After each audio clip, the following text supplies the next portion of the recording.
पहाड़ों के दामन में एक खामोश नोहा पहाड़ों के बुलंदोबाला सिलसिलों के बीचों बीच बसा एक छोटा सा गांव था, गरीबाबाद।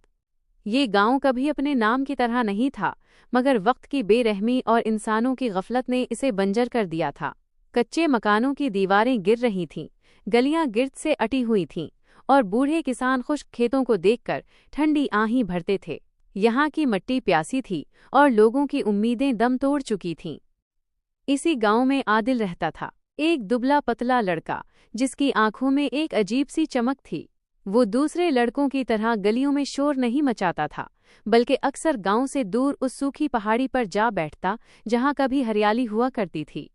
गांव के शरारती लड़के इसे देखकर तालियां बजाते, ओए देखो, पहाड़ का बादशाह आ गया, मिट्टी से बातें करने वाला पागल। आदिल खामोशी से मुस्कुरा देता, मगर उसके सीने में एक तड़प थी कि वो उन लोगों को दिखाए कि ये जमीन मरी नहीं, सिर्फ सो गई है। एक आहद और पहली दस्तक। एक शाम जब सूरज पहाड़ों के पीछे छुप रहा था, आदिल ने अपने दादा के पास बैठकर पूछा, दादा जान, क्या ये पहाड़ हमेशा से ऐसे ही उदास थे? दादा ने अपनी कांपती हुई लाठी जमीन पर मारी और दूर उफक की तरफ देखते हुए कहा, नहीं बेटा, यहाँ जिंदगी रक्स करती थी। झुरने बहते थे, परिंदों की चहचहाहट से कान पड़ी आवाज सुनाई नहीं देती थी। फिर इंसानों ने लालच में दरख्त काटे, जमीन को नंगा कर दिया और कुदरत ने अपना रुख मोड़ लिया। आदिल ने इसी लम्हे एक अहद किया, मैं इस मिट्टी का कर्ज उतारूंगा। तन्हाई का सफर और तंज के तीर। अगले दिन से आदिल का मिशन शुरू हो गया। वो मेलों दूर जंगल से गिरे हुए बीज इकट्ठे करता, अपने पुराने थैले में मिट्टी भरकर पहाड़ी की ढलवान पर ले जाता। वो कड़ी धूप में कुएं से पानी की बाल्टियां भरता और नंगे पांव पहाड़ चढ़ता। गांव का चौधरी करीम खान, जो अपनी सख्ती के लिए मशहूर था, एक दिन आदिल के सामने आ खड़ा हुआ। ए लड़के, ये क्या बेवकूफ़ी है? पत्थरों को पानी पिलाकर क्या निकालना चाहता है? जाकर कोई मजदूरी कर, 2 पैसे घर आएंगे। आदिल ने पसीना पूंछते हुए अदब से कहा, चचा, अगर हम सब यही सोचकर बैठ गए कि कुछ नहीं हो सकता, तो ये गांव एक दिन कब्रिस्तान बन जाएगा। मैं सिर्फ बीज नहीं बो रहा, मैं अपनी उम्मीद बो रहा हूँ। करीम खान ने कहकहा लगाया और वहां से गुजरते हुए बड़बड़ाया, काबिले रहम पागल। आजमाइश की घड़ी। जब आसमान रूठ गया, 3 साल गुजर गए।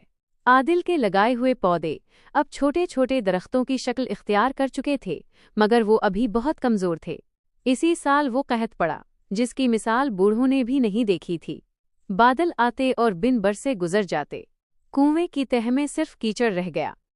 गांव में खुलबुली मच गई। मस्जिद के सहन में पंचायत बैठी, हमें यहाँ से हिजरत करनी होगी, वरना प्यास हमें मार डालेगी। एक किसान चलाया। आदिल एक कोने में बैठा ये सब सुन रहा था।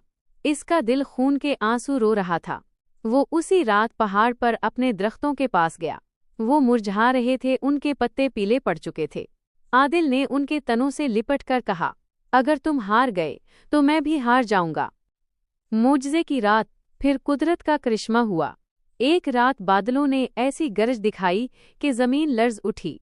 मूसलाधार बारिश शुरू हो गई, लेकिन ये खुशी के साथ डर भी लाई। पहाड़ों से पानी का रेला तेजी से नीचे की तरफ बढ़ा, जिसका रुख गांव की तरफ था। लोग घरों से निकल आए, खौफ के मारे चीखों पुकार मच गई। लेकिन तभी एक हैरत अंगेज मंजर सामने आया। वो ढलवान जहां आदिल ने सैकड़ों दरख्त लगाए थे, वहां पानी की रफ्तार सुस्त पड़ गई। उन जवान दरख्तों की जड़ों ने मिट्टी को जकड़ लिया था। सैलाबी रेला मिट्टी बहाने के बजाय उन दरख्तों के गिर्द रुक कर जमीन के अंदर जज्ब होने लगा। जब सुबह हुई तो पूरे इलाके में तबाही थी, लेकिन गरीबाबाद महफूज था। आदिल की मेहनत ने पूरे गांव के लिए एक कुदरती दीवार का काम किया था। एक नई सुबह का आगाज। कुछ हफ्तों बाद वो जादू हुआ जिसका किसी ने सोचा न था। जमीन में जज्ब होने वाले पानी ने कुओं को दोबारा भर दिया।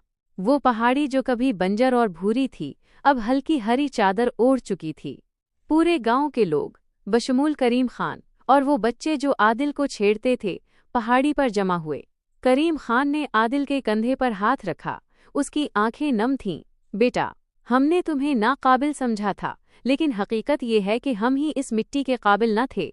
तुमने साबित कर दिया कि एक अकेला इंसान भी अगर सच्चा हो तो वो पहाड़ का जिगर चीर कर जिंदगी निकाल सकता है। सबक और पैगाम।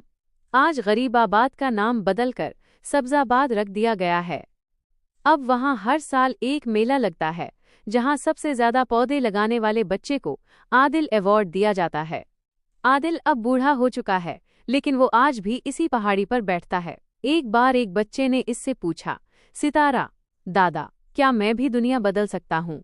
आदिल ने मुस्कुराकर मिट्टी का एक ढीला उसके हाथ में दिया और कहा, दुनिया बदलने के लिए ताकत की नहीं, यकीन की जरूरत होती है। जब लोग कहें कि तुम नाकाबिल हो तो समझ लेना कि तुम कुछ ऐसा करने वाले हो जो कोई और नहीं कर सकता।